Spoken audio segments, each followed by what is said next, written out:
Hola, buenos días. De nuevo estamos en una sesión del taller de rehabilitación post-COVID.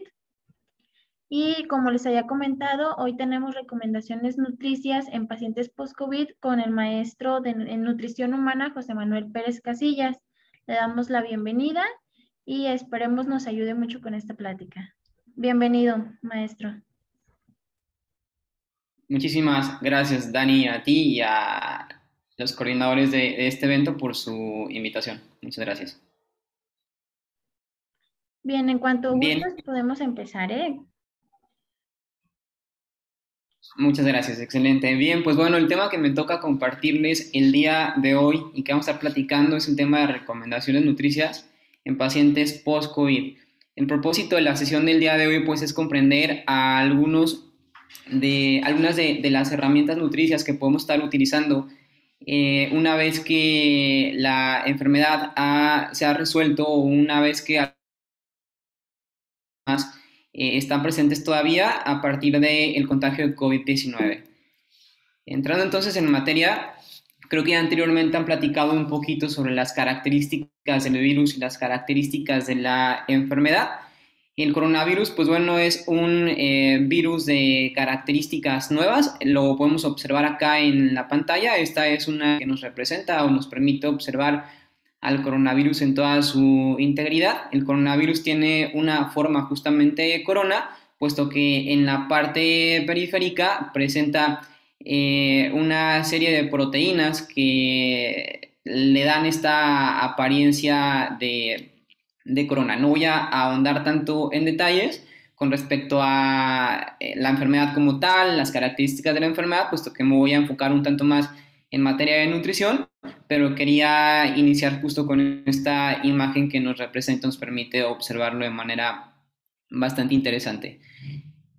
Algo importante que sí quiero destacar de la enfermedad y de las condiciones que la enfermedad genera es lo que se reconoce como la tormenta de citocinas. La tormenta de citocinas es una condición que la enfermedad induce y lo cual genera un estado inflamatorio perpetuo en los pacientes. Eventualmente la tormenta de citocinas se da a partir de la acumulación de moléculas que funcionan como moléculas inflamatorias y que generan alteración orgánica de diferentes sistemas. De alguna u otra manera, entonces, el principal elemento de tratamiento o el principal elemento que se debe de atender en la COVID-19 es justamente esta inflamación que genera con intenciones de poder modularla o con intenciones de poder reducirla de manera eficiente.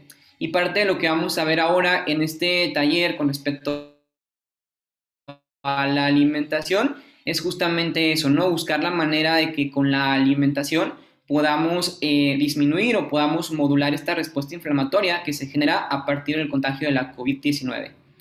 Así entonces, y bueno, pues entrando en materia con respecto a el terreno de la alimentación, es importante entender que es muy relevante que si necesitamos ayuda nutricia y requerimos del apoyo o el soporte nutricional, podamos acudir particularmente con especialistas inicialmente cuando a lo mejor tenemos un problema franco o alguna situación importante a atender. El profesional de la nutrición entonces estará encargado de estar haciendo, ejecutando el proceso de atención nutricia, el cual se compone de 4 fases prioritarias. Inicialmente, cuando tú llegues directamente a la consulta con el profesional de nutrición, él estará primero de manera protagónica realizando una valoración del estado nutricional.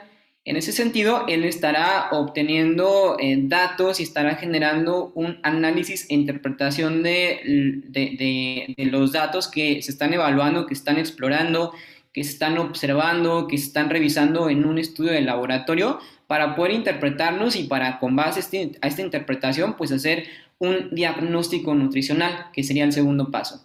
En ese segundo paso, que es el diagnóstico nutricional, pues bueno, se habrá identificado el problema, se habrá identificado el origen y habrá conciencia de todos los síntomas que tú como paciente estás actualmente presentando. Una vez que se tiene un diagnóstico nutricional, el tercer paso consiste ya de manera propicia en la intervención nutricional.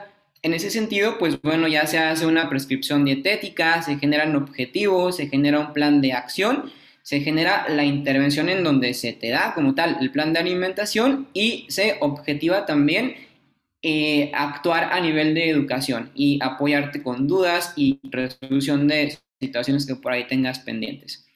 Asimismo, y en el último paso, el profesional de la nutrición estará dándote seguimiento y estará monitorizando tus resultados y estará en estrecho contacto contigo con intenciones de poder estar haciendo pues esta reevaluación y poder estar haciendo cambios o poder estar haciendo ajustes para el cumplimiento de las metas.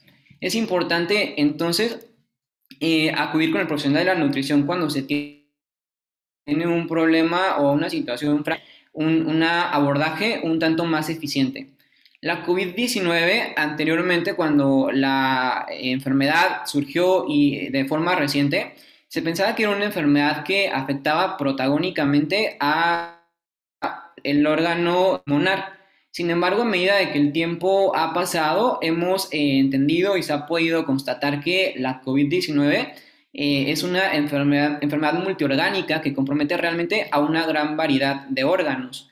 En ese sentido, se ha podido observar que la COVID-19, pues bueno, puede comprometer tanto a órganos como los pulmones, como el corazón, los ojos, el cerebro, la placenta, los riñones, pero particularmente en materia de nutrición, pues bueno, se ha podido observar que también compromete a algunos órganos como el intestino, como el hígado, como la vejiga, como el páncreas, lo cual pues nos va a llevar a en algunas ocasiones tener algunas secuelas o algunas alteraciones propiamente de estos órganos que tendremos que estar atendiendo también, pues bueno, ya más específicamente en materia de nutrición.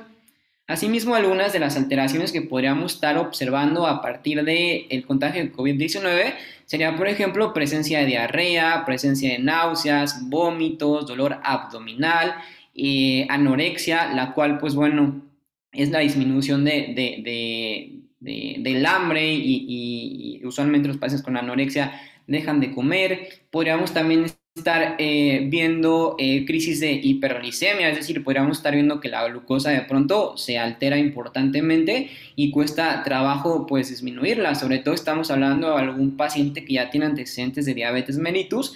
Este control de la glucosa todavía se puede llegar a hacer más complicado.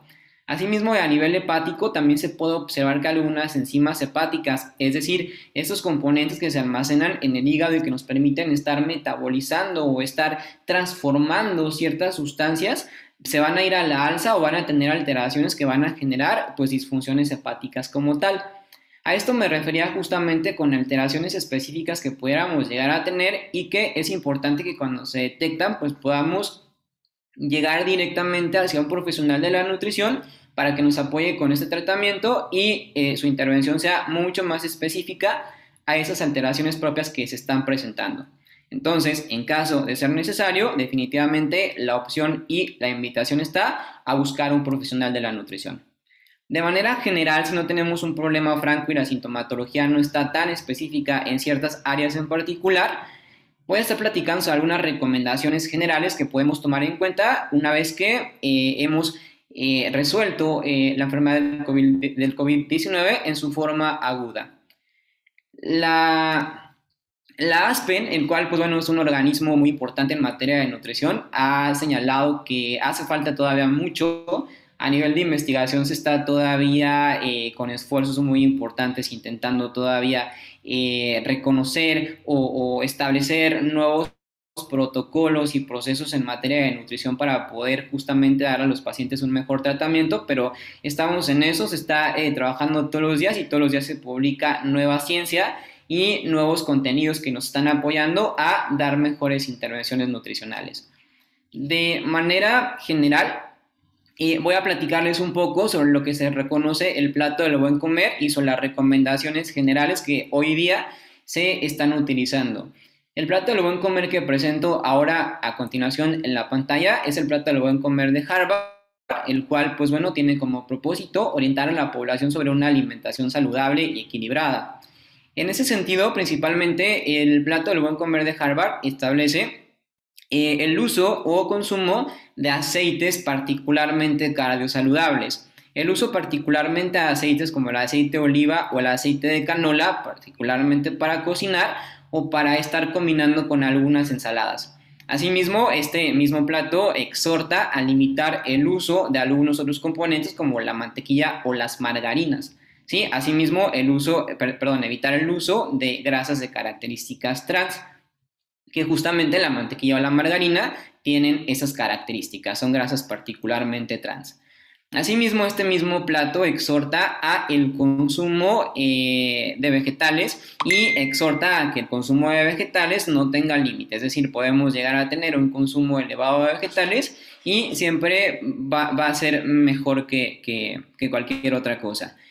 Asimismo, también, pues bueno, se establece que el consumo de papas o que la papa particularmente, pues no pertenece al grupo de los vegetales, en consecuencia, pues bueno, se sugiere que se limite el consumo de las mismas. En tanto, otros vegetales, repito, como brócoli, coliflor, lechuga, zanahoria, calabaza, son vegetales que se recomiendan casi a libre demanda.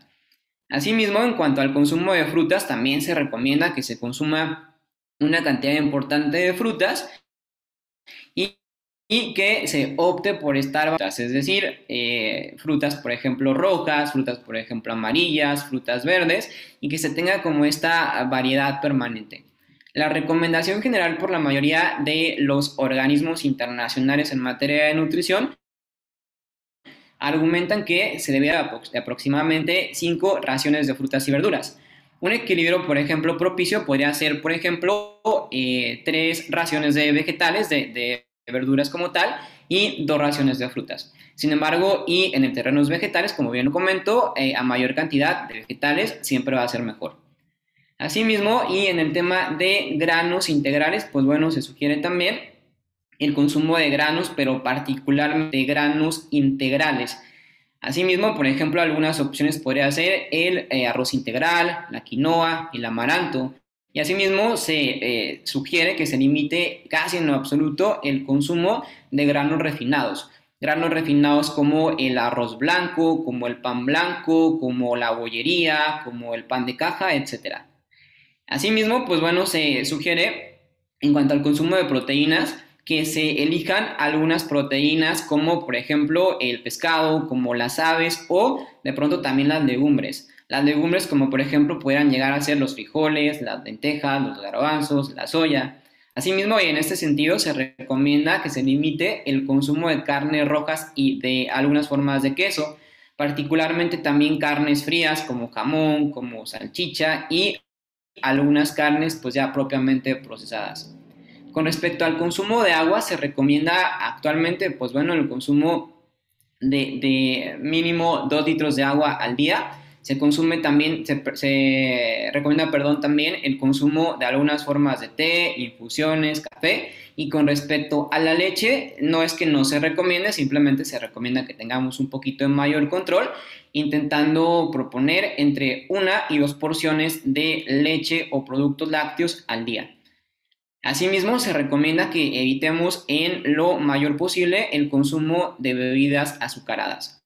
Esto particularmente, entonces, pues bueno, es una herramienta o es un esquema que nos permite hacer recomendaciones sobre alimentación saludable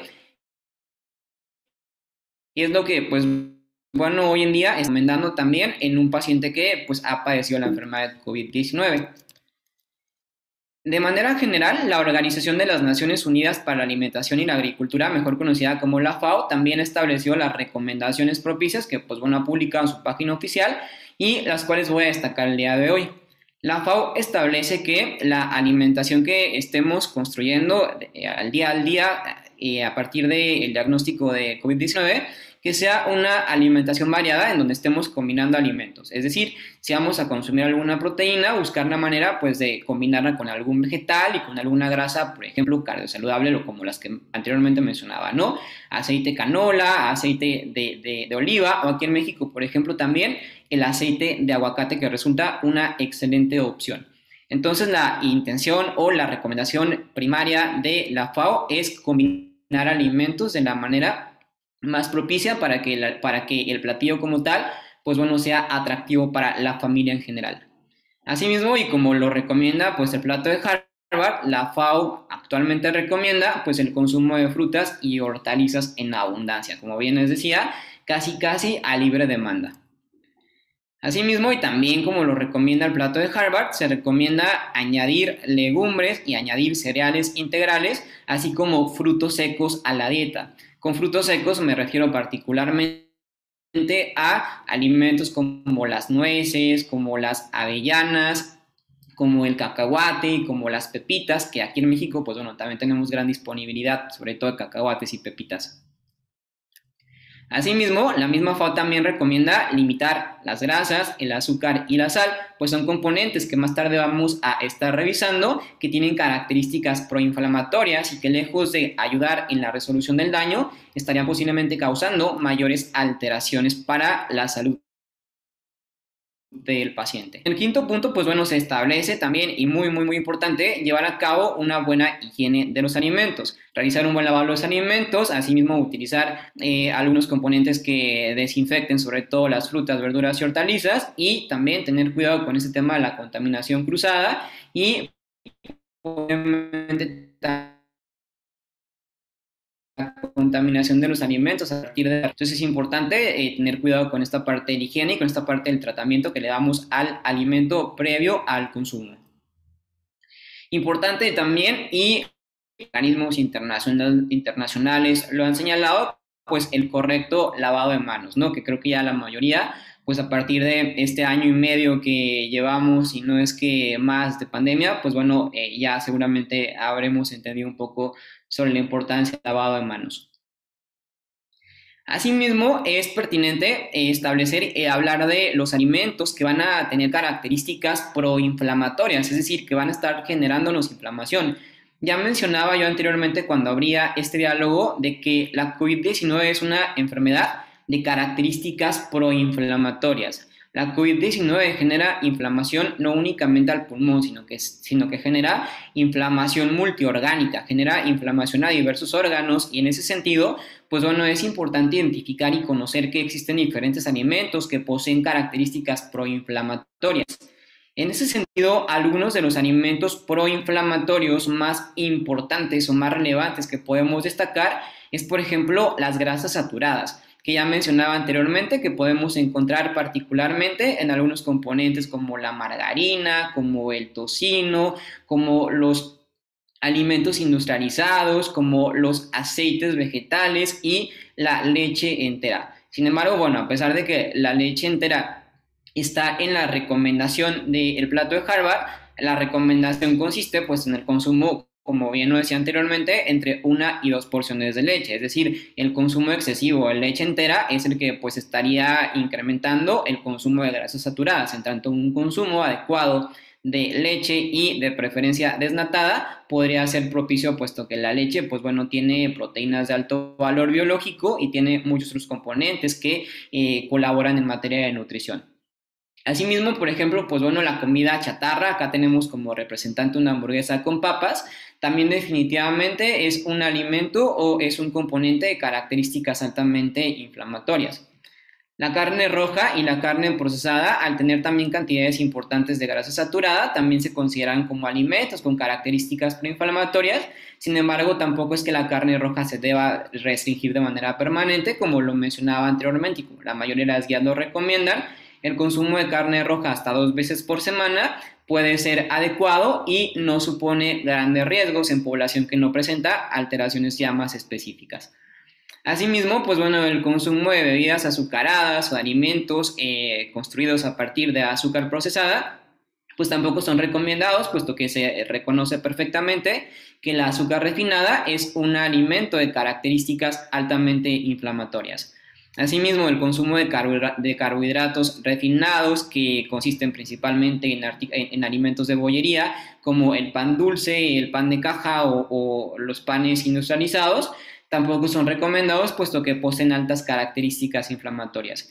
En tanto, si queremos intentar resolver la enfermedad o intentamos resolver los síntomas de la enfermedad, pues es importante que estos alimentos que están señalados en la pantalla dejen de consumirse, o por lo menos se reduzca radicalmente el consumo de los mismos. Asimismo, también es importante con respecto a evitar erecciones proinflamatorias, es importante tener una ingesta de calorías adecuada, puesto que también el alta ingesta energética o el alta ingesta de calorías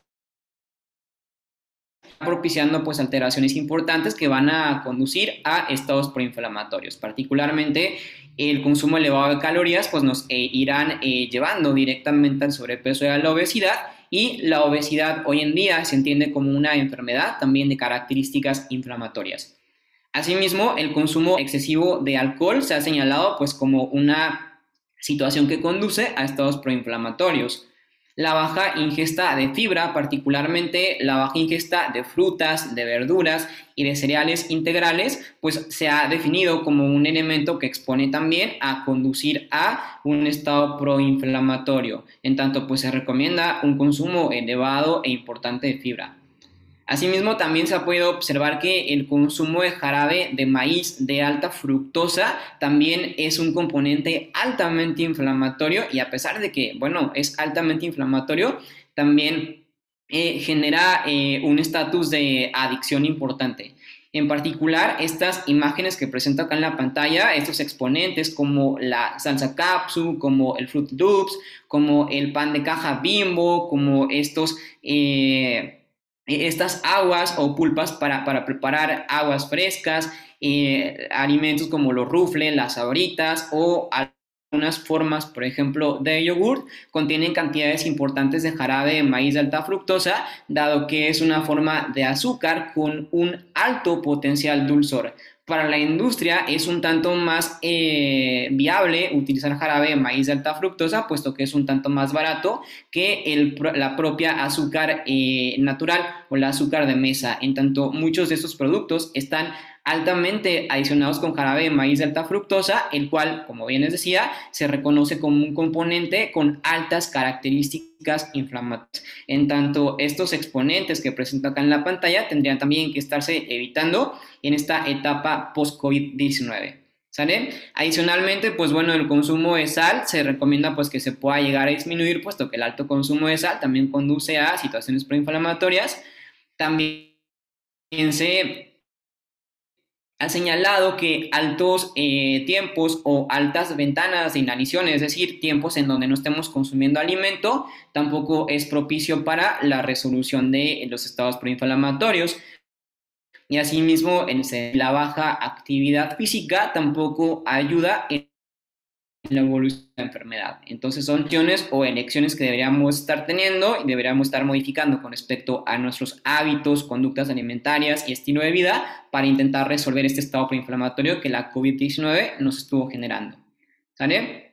Ya de manera un tanto más general y con respecto a algunas recomendaciones actuales, voy a platicarles de algunos componentes que actualmente la inmunonutrición ha ido destacando con respecto al manejo nutricional de la enfermedad.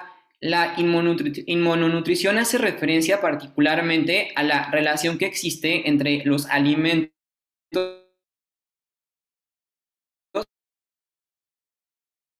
la expresión de este sistema inmunológico y la expresión de cómo mis diferentes sistemas de defensa se activan al momento de resolver un determinado daño. Entonces se tiene conocimiento de que muchos alimentos, pues bueno, pueden tener una interrelación muy importante y pueden propiciar la mejoría de ciertos cuadros particularmente inflamatorios, en este caso del COVID-19.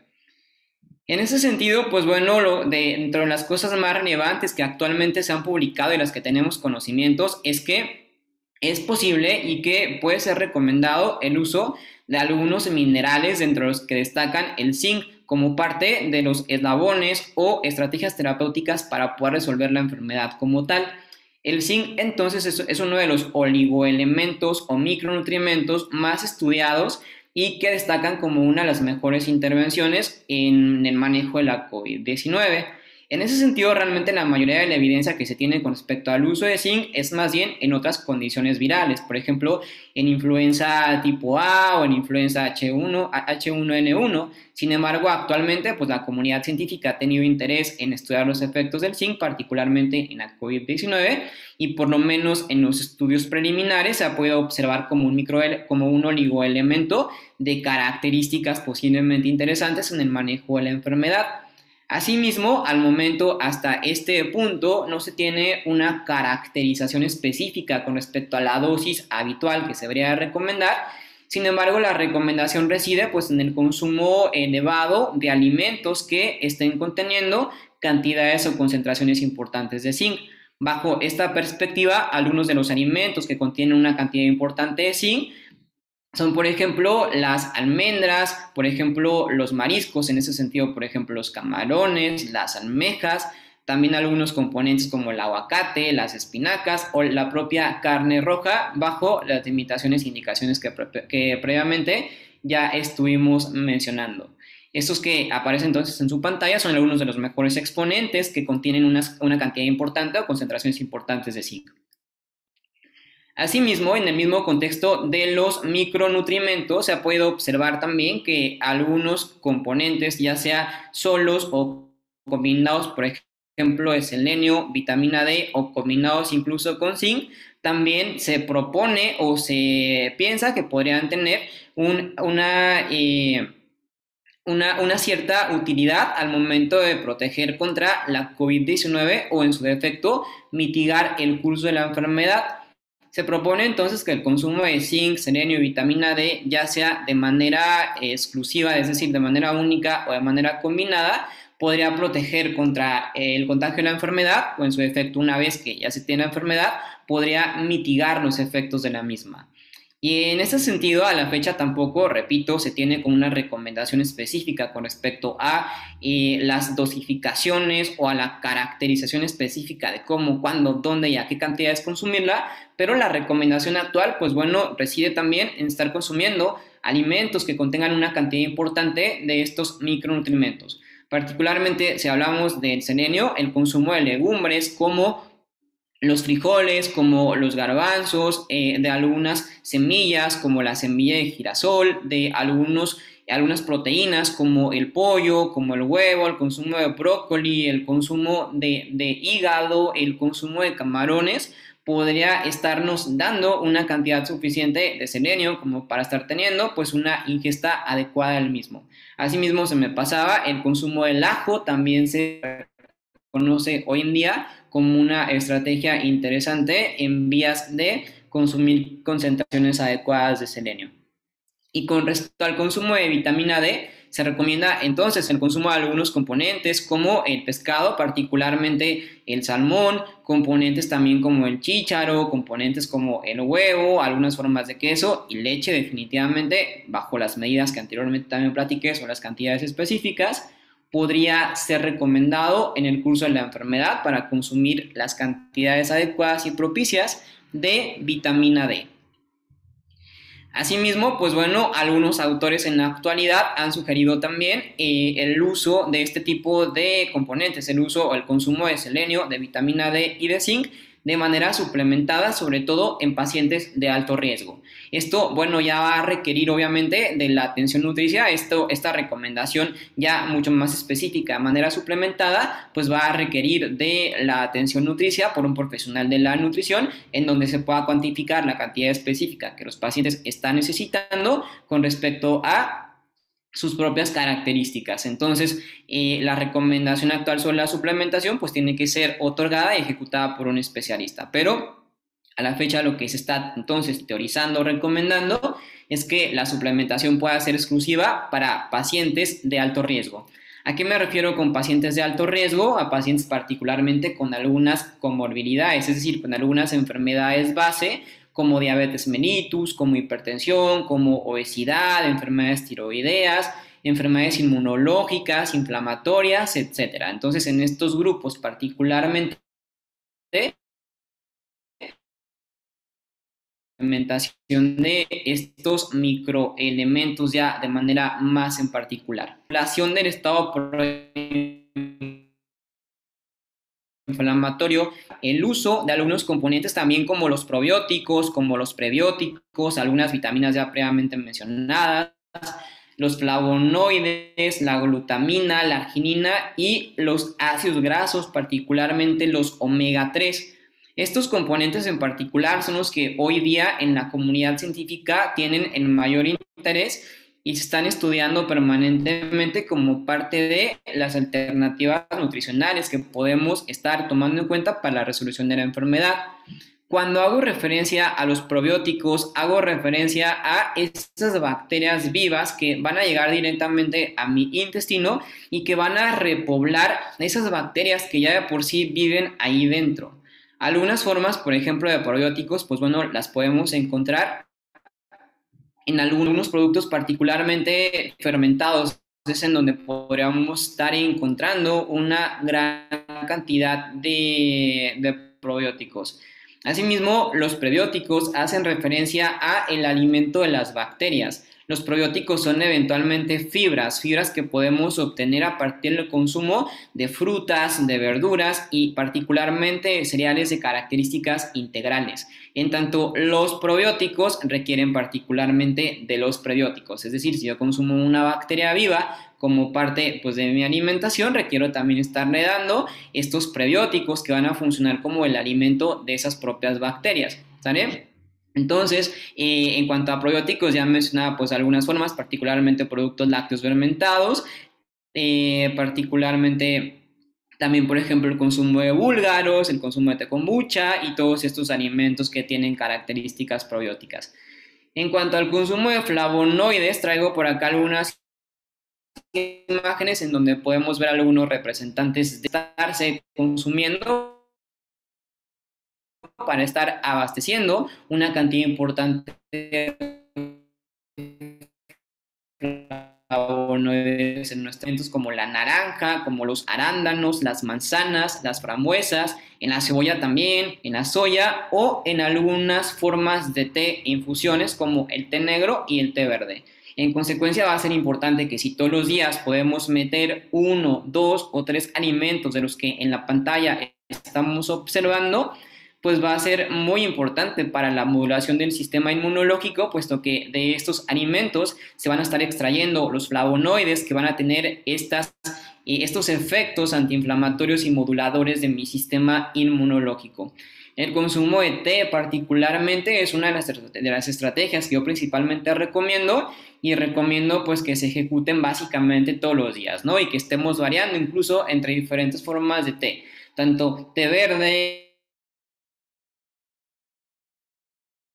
como té negro, incluso algunas otras formas de té como té de limón, entre algunas otras opciones en particular.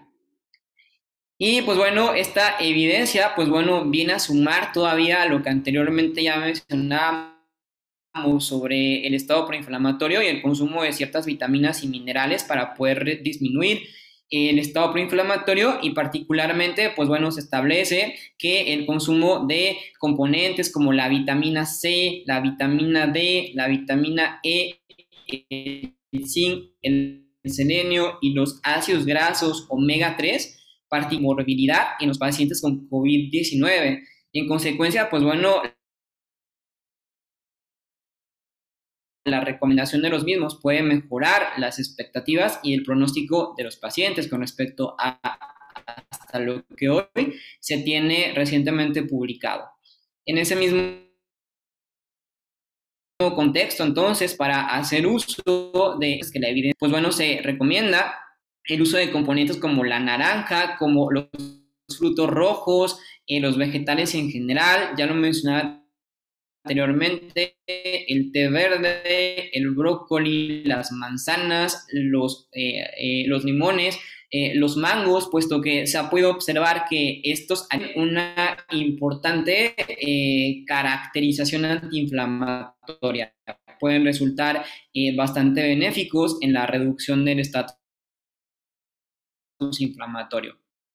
Se puede observar que el consumo de omega 3 también imita las reacciones inflamatorias mediante ciertos procesos de resolución que obviamente para no entrar en tecnicismos no vamos a entrar de manera propicia. Sin embargo, se reconoce que esta tormenta de citocinas de la que anteriormente yo hablaba cuando inicié este diálogo puede disminuirse o puede mostrar omega 3. En ese sentido,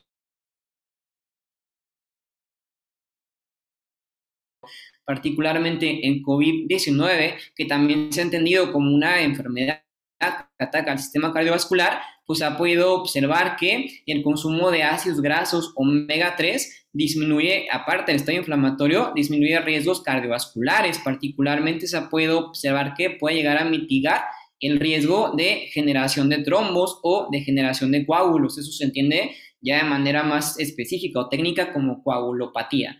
Así es que el consumo de este tipo de componentes, pues bueno, aparte de tener efectos antiinflamatorios, también tendrá efectos cardiovasculares y podrá pues colaborar en pacientes en donde estemos presentando pues ciertos riesgos cardiometabólicos. ¿Sale? Asimismo, pues bueno, se recomienda el uso de algunos componentes de ácidos grasos omega 3 como el DHA y el EPA como parte de las terapias coadyuvantes o parte de las terapias que sumen al tratamiento farmacológico y de estilo de vida del paciente post-COVID-19. ¿Sale? Y en ese sentido, no lo mencioné, pero pues bueno, el omega 3 podrá entonces consumirse si acude algún profesional de la nutrición de manera suplementada a dosis terapéutica más específica o si se desea particularmente consumir en la dieta habitual, pues bueno, el consumo de pescado, particularmente de pescado de agua fría o de algunos otros componentes, como por ejemplo el consumo de algas marinas, puede ser adecuado en vías de elevar el consumo de omega 3, particularmente el consumo de pescado entre 2 o 3 veces por semana va a estar otorgando una cantidad importante y adecuada de ácidos grasos omega 3. Y pues bueno, con respecto, ya casi para terminar esta partecita de recomendaciones nutricionales, actualmente en México estamos recomendando también adaptarnos y enrolarnos en ciertos modelos o herramientas en particular. Y en este caso quiero proponer yo y quiero poner en la mesa a la dieta de la milpa. La dieta de la milpa definitivamente puede resultar una excelente estrategia de tratamiento post-COVID-19, puesto que en México se entiende como una de las mejores adaptaciones de alimentación, puesto que es una alimentación saludable y culturalmente apropiada, ¿sí? Es decir, apropiada a nosotros como mexicanos. La dieta de la milpa surge justamente en México y tiene como propósito hacer el realce de diferentes alimentos endémicos de México. Cuando digo endémicos de México, hago referencia a que se dan particularmente en México y han sido a lo largo de nuestra historia la base de nuestra alimentación. Me refiero particularmente a alimentos como el maíz, el frijol, la calabaza y el chile. La dieta de la milpa particularmente expone y propone el uso de estos alimentos, particularmente como parte de la base de nuestra alimentación, el consumo de maíz, frijol, calabaza y chile de manera particular. Y en ese sentido, entonces, la dieta de la milpa busca que estemos teniendo una alimentación mucho más sustentable, mucho más adaptada, repito, a nuestra región, a nuestra cultura, a nuestros gustos y a nuestros antepasados. Particular, por ejemplo, relacionado con el consumo de alimentos de origen animal, se recomienda el consumo particularmente de las aves. El consumo, por ejemplo, de conejos o el consumo de insectos, como podría ser, por ejemplo, el chapulín, puesto que se consume en diferentes regiones de nuestra nación. Asimismo, pues bueno, se recomienda evitar en lo posible el consumo de carne roja y evitar completamente el uso o el consumo de los embutidos como jamones o como salchichas. Asimismo, por ejemplo, se recomienda también de manera prioritaria el consumo de huevo, el consumo de pescado y el consumo de mariscos hasta 4 veces a la semana. Particularmente también, pues bueno, se recomienda preferir el consumo de estos alimentos cuando son producto de la granja, cuando son producto de la pesca artesanal o cuando son producto de la ribereña local, cuando son producto particularmente de ese vendedor local que podemos encontrar particularmente en ciertas riberas, ¿no? Con respecto al consumo de leguminosas o legumbres, pues bueno, se recomienda también el consumo de alimentos como el frijol, como las habas, como la lenteja. Y con respecto a las semillas, pues bueno, se recomienda el consumo de pepitas, calabazas, chía, cacahuate, piñón. Habitualmente cuando hablamos o solemos hacer referencia a los frutos secos, solemos hacer referencia a las nueces, a las almendras, a las avellanas y muchas de las veces no se tiene de pronto el acceso por temas financieros o económicos a ese tipo de frutos secos, puesto que pueden llegar a ser un poco más costosos. En tanto frutos secos como o oleaginosas, como las pepitas de calabaza, la chía, el cacahuate, son de un costo bastante más accesible y son alimentos endémicos, son alimentos regionales que podemos llegar a tener acceso en la mayoría de los casos. Entonces, pues bueno, se recomienda que podamos echar mano de ellos, ¿sale? En cuanto al consumo de cereales integrales, pues se recomienda el uso de la estrella de la dieta de la milpa, que es el maíz nixtamalizado y el amaranto. De pronto se tiene bastante tirria o se tiene bastante duda con respecto al consumo de la tortilla y solemos pensar que el consumo de la tortilla es el que prioritariamente nos. En tanto, la tortilla es uno de los alimentos en definitiva más saludables y con un alto aporte nutricional para la mayoría de las personas. En consecuencia, la clave está particularmente en el adecuado consumo de las tortillas o de las raciones de la misma para que, pues bueno, el consumo de estas no se vaya a la alza y no genere, pues justamente este tipo de situaciones, ¿no? Sobrepeso y obesidad. Es importante también entender que en estas recomendaciones, pues bueno, no se recomienda el consumo de azúcares ni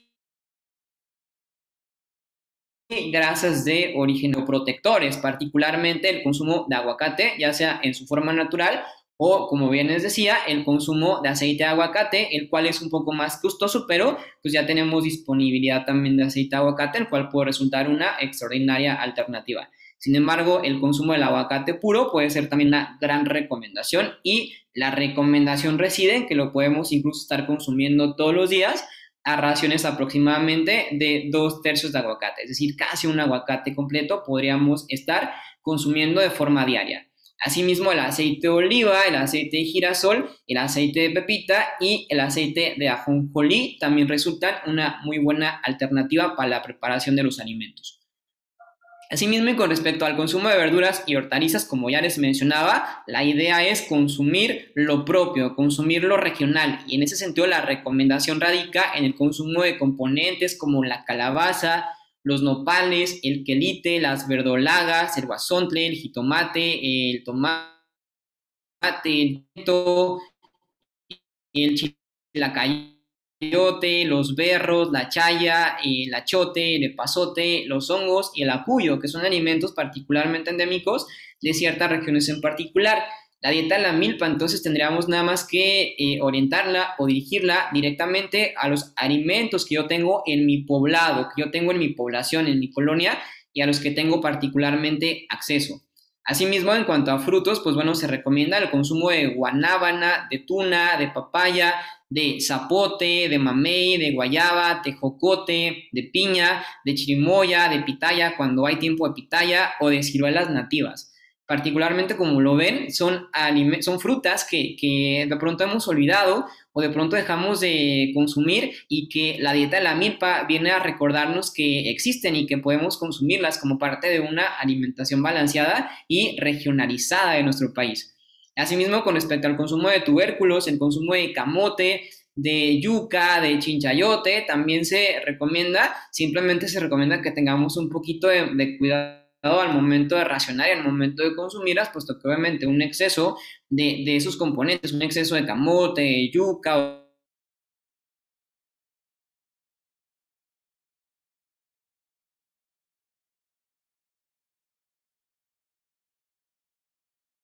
ración regular, no hay ningún problema. Con respecto a el consumo de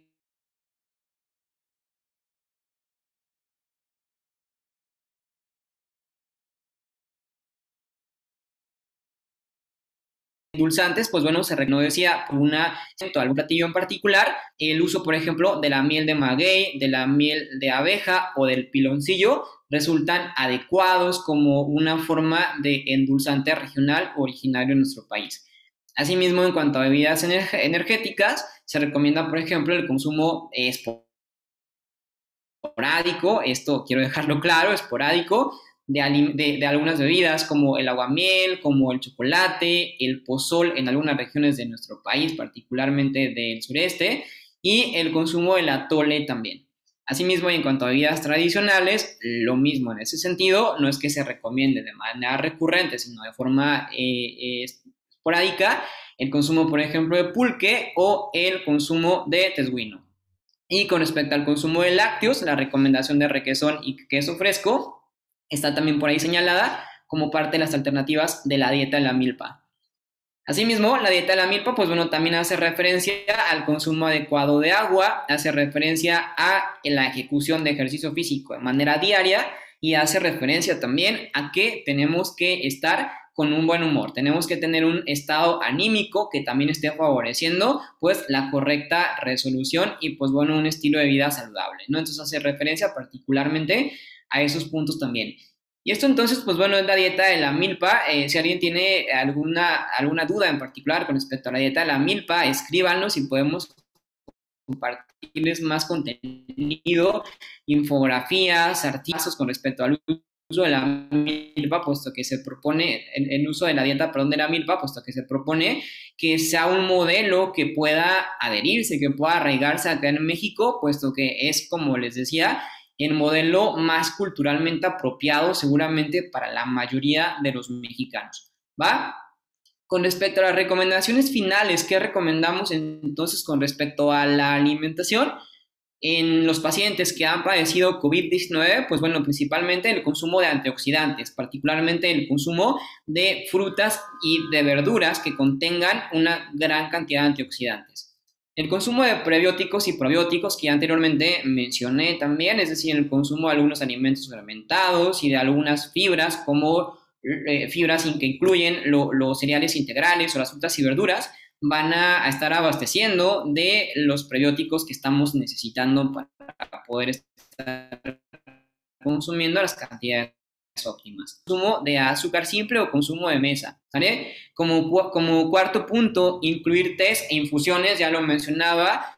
Dentro de las opciones de tés, infusiones que podemos meter, tenemos al té verde, al té negro, al té de cúrcuma, al té de jengibre, té de manzanilla, té de limón, entre algunas otras opciones. Asimismo, el consumo de alimentos ricos en vitamina D, en vitamina A y omega 3, mencionaba algunos exponenciales como por ejemplo el pescado, el salmón, la leche, algunos alimentos de origen marítimo, las algas por ejemplo también pueden ser una gran alternativa para estar consumiendo estos. Y finalmente la disminución de el consumo de grasas saturadas, principalmente, ya lo mencionaba, que vienen incluidas en alimentos potencialmente industrializados o en la gran mayoría de la carne roja, ¿sale? Finalmente, y no quiero irme de esta sesión sin hablar también sobre las recomendaciones con respecto a la actividad física. Así como es importante el hecho de tener una alimentación saludable y equilibrada, también es importante que nuestro estilo de vida tenga cambios y que estemos echando mano las recomendaciones publicadas por los diferentes organismos internacionales, como por ejemplo las guías canadienses de 24 horas. En ese sentido, las guías canadienses de 24 horas, pues bueno, hacen referencia a que tenemos que tener mayores cuidados y tenemos que enfocarnos en lo que estamos caminando, en el tiempo que estamos durmiendo, en los pasos que estamos dando y particularmente también en la actividad física que estamos realizando de manera diaria. Se tiene conocimiento de que la inactividad física conduce a atrofia muscular. ¿Atrofia muscular a qué me refiero con ello? Bueno, me refiero a la pérdida progresiva de masa muscular. Y hay que entender de manera protagónica que la masa muscular, que los músculos nos generan salud. Se tiene conocimiento de que a mayor masa muscular, mayor expectativa de vida podemos llegar a tener y menor riesgo de ciertas enfermedades podemos llegar a tener. En ese sentido, entonces, lo repito, se ha reconocido que la inactividad física conduce a atrofia. Y en la mayoría de los casos, la COVID-19, particularmente el simple confinamiento o ya la enfermedad como tal o los estados de hospitalización, nos han conducido definitivamente a la inactividad física. Y lo importante de todo esto y lo muy relevante es que se ha notificado que se puede llegar a promover una pérdida de hasta 1 a 4% el porcentaje de masa muscular con tan solo 14 días de reducción de pasos al día o de actividad física en adultos.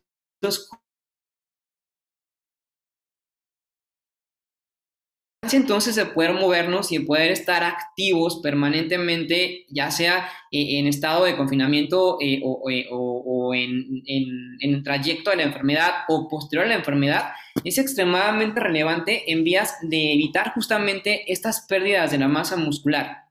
En ese sentido, entonces, también se tiene el conocimiento de que el ejercicio físico ya de manera más programada, más específica, más rutinaria, protege a los diferentes órganos del que estamos hablando,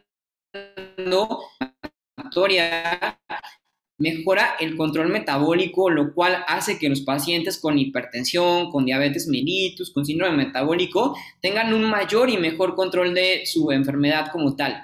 Se tiene conocimiento también de que el ejercicio físico genera importantes beneficios al sistema cardiovascular.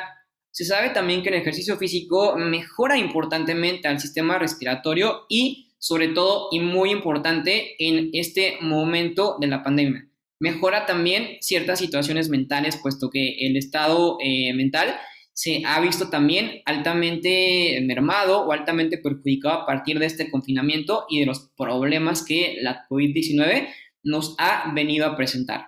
En ese sentido, entonces, se tiene conocimiento de que los músculos, particularmente cuando los movemos y cuando los estamos permanentemente contrayendo, son capaces de secretar, son capaces de producir algunas moléculas, algunos componentes que se reconocen, como componentes antiinflamatorios. Y en ese sentido se ha reconocido que estas moléculas que el músculo genera cuando se contrae, particularmente cuando estamos haciendo ejercicio aeróbico, es decir, cuando hacemos ejercicio cardiovascular, pero no es exclusivo del cardiovascular, sino que también lo podemos propiciar en el ejercicio anaeróbico, cuando levantamos, por ejemplo, pesas, cuando hacemos algún ejercicio a contrarresistencia. Se ha reconocido que la sola contracción muscular, pero prioritariamente el ejercicio cardiovascular, genera la producción de estas moléculas que van a tener estos efectos a nivel de todos estos sistemas. Entonces, definitivamente al ejercicio físico tenemos que empezar a verlo como la píldora o como la pastillita que nos va a estar generando justamente el apoyo para la resolución de todos estos daños que la COVID-19 nos va a estar generando. Entonces, no basta con salir de la enfermedad y simplemente tratar de hacer modificaciones con respecto a mi plan de alimentación. No, es relevante hacer modificaciones con respecto a mi plan de alimentación, pero al mismo tiempo empezar a modificar diferentes componentes de mi estilo de vida, entre ellos el tiempo sedentario que estoy llevando y adherirme a un programa de actividad física en donde está haciendo ejercicio de manera programada. Las recomendaciones generales actualmente para las personas de entre 18 a 64 años, que creo que es como la mayoría de la población que el día de hoy nos está escuchando, es, por ejemplo, en materia de actividad física aeróbica, estar acumulando 150 minutos de actividad física aeróbica por semana. Las recomendaciones establecen que la actividad física sea de forma moderada y que podamos incluso llegar hasta 300 minutos. En tanto, 150 minutos por semana de actividad aeróbica moderada se recomienda como la cantidad mínima. Asimismo, se recomienda que a la semana, por lo menos 2 días, los estemos dedicando a entrenamiento de fortalecimiento muscular, como ya les decía, ya sea con ligas de resistencia, ya sea con mancuernas, ya sea con el garrafón del agua, ya sea con la mochila o con lo que sea que me pueda llegar a generar resistencia, ¿vale? Asimismo, también se recomienda que en cuanto a tiempo de sueño, las personas de entre 18 a 64 años estén teniendo por lo menos entre 7 y 9 horas de sueño al día y que obviamente este sueño sea de buena calidad. Asimismo, y con respecto a los pasos, se recomienda pues que no estemos o que no permanezcamos largos periodos de tiempo sentados. Se recomienda particularmente que cada 3 minutitos nos estemos parando para estarnos moviendo, estar permanentemente activos. Asimismo, se recomienda limitar las actividades sedentarias a 8 horas como máximo y se recomienda no pasar más de 3 horas frente a pantalla o frente a los videojuegos o particularmente en un estado inmóvil o en un estado de alto sedentarismo. Asimismo, y con respecto a las personas mayores de 65 años que quizás también nos están el día de hoy observando, las recomendaciones son un poco parecidas. En relación a la actividad física aeróbica, también se recomiendan 150 minutos de actividad física aeróbica semanal. Fortalecimiento muscular, se recomienda también 2 días de entrenamiento muscular y particularmente, pues, puesto que estamos hablando ya de adultos mayores, se recomiendan también actividades físicas que mejoren el equilibrio, ¿sale? En esta población. Asimismo, que estemos teniendo tiempos de sueño entre 7 a 8 horas y que, que sean conscientes tanto de la temporalidad para dormirse y para despertarse, que tengan un buen equilibrio con respecto a esos tiempos y una buena organización con respecto a sus tiempos de sueño.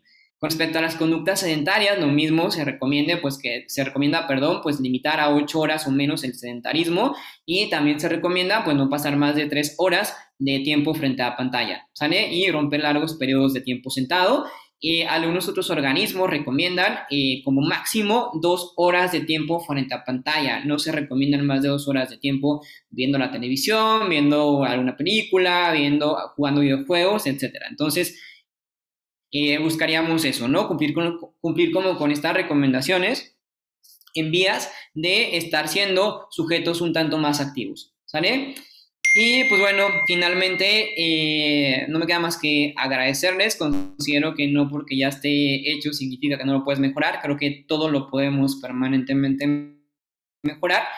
Y estoy a la orden para cualquier duda, para cualquier situación, pregunta. Ese es mi correo electrónico personal.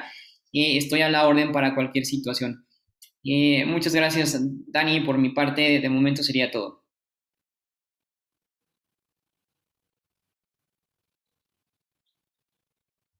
Creo que tu micro no se escucha, Dani. Está apagado. Cierto, gracias.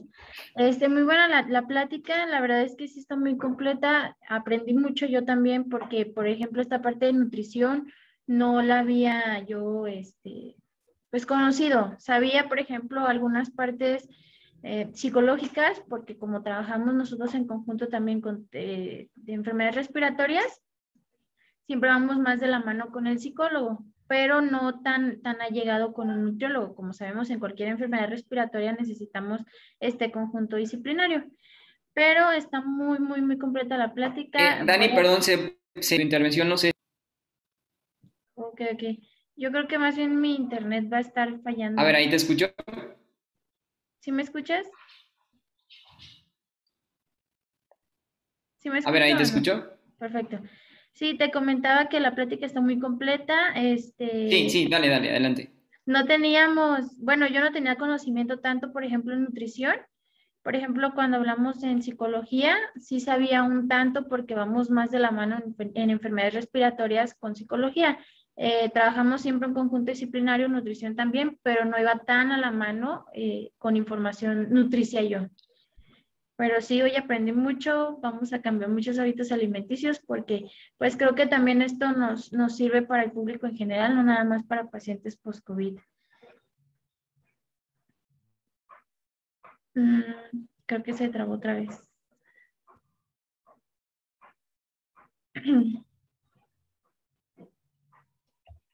Es comunicación. Sí, ya vi, está un poquito inestable el internet. Pues muchas gracias, maestro José Sí. Manuel.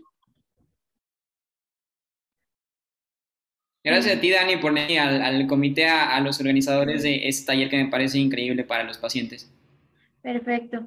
Y como te repetía, vamos a estar haciendo nuevas sesiones. Ojalá te podamos volver a invitar y nos vuelvas a aceptar la invitación. Ah, excelente, excelente. Yo encantado de participar con ustedes. Perfecto. Muchísimas gracias, maestro. Y bueno, por hoy sería hasta aquí la sesión. Esperemos les haya servido de mucho la Gracias a ti, plática. Dani, gracias a todo tu auditorio. Muchas gracias. Sale, hasta luego.